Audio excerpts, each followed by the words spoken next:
All right. Thank you so much, Andy. We now have Camille DeSisto talking to us about the role of women in small-scale fisheries. Hi, everybody. My name is Camille DeSisto, and today, as Chris said, I will be discussing the role of women in small-scale fisheries, particularly the importance of incorporating a gender dimension in Malagasy small-scale fisheries research. So globally, women constitute 46% of small-scale capture fisheries pre- and post-harvest related activities. However, despite this fact, they are almost entirely unaccounted for in both research and management efforts.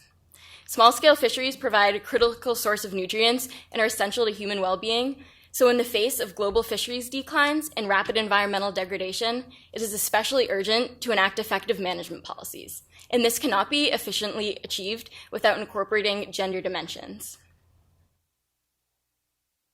Women's largely unaccounted for contributions to the fishing sector are both direct and indirect. Although they are commonly thought of as merely household-level actors, which is still a really important part of their involvement in fisheries, they actually are hugely influential in all areas of the value chain, and their roles do differ greatly from that of men. Due to the distinct roles that they play, they are differentially impacted by both fisheries declines and management strategies.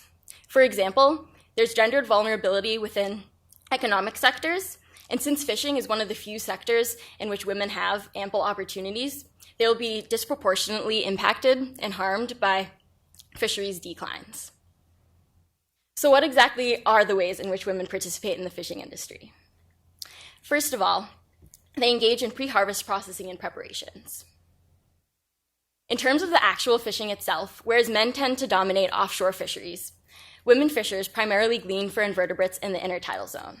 This is hugely significant for household food security and can also present a significant source of income. After the harvest itself, women engage in value-added processing. This can take shape in the form of salting, cleaning, packaging, or otherwise processing.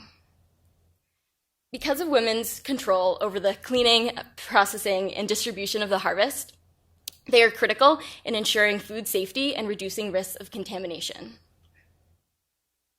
Also, women are the ones that actually cook the fish itself. Due to their central role that they play in household and family life, they control largely food security and access to nutrition for the entire household.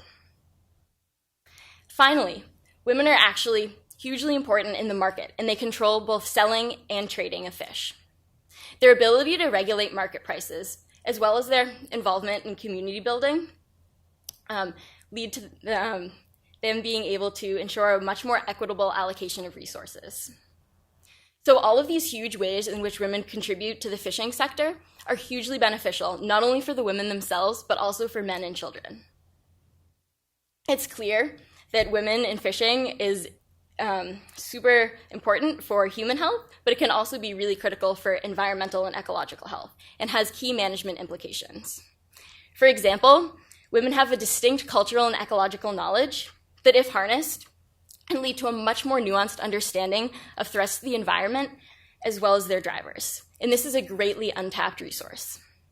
Also, women engage in a diversity of livelihoods in fish catches. The diversity of fish catches leads to resiliency because targeting a broader range of species and with more fishing methods means that certain species are less likely to collapse due to the shock of fishing pressures. Also, since women control the processing and selling of fish, it can lead to reduced inefficiencies and waste throughout the entire value chain. All of these benefits are very far-reaching, but they can only be properly realized if women are adequately incorporated into management regimes, and this is not currently the norm. However, there are really important and promising steps to be taken to fix this. For example, improving access to information among women fishers is critical. Also, placing a greater focus on processing and access to markets within development projects will be beneficial because these are two areas in which women dominate. Finally, it is absolutely critical that we address the severe data gaps and limitations present in this sector.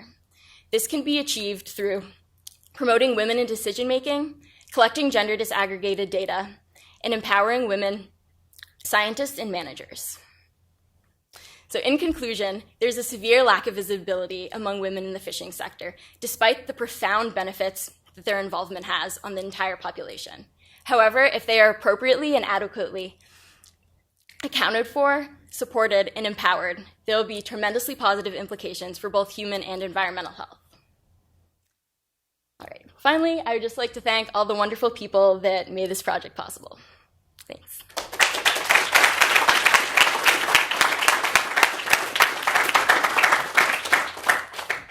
All right. Thank you, Camille, for wrapping us up for the Fisheries and Food Security section. We're now going to move into the section on poultry husbandry, health surveillance, and human nutrition.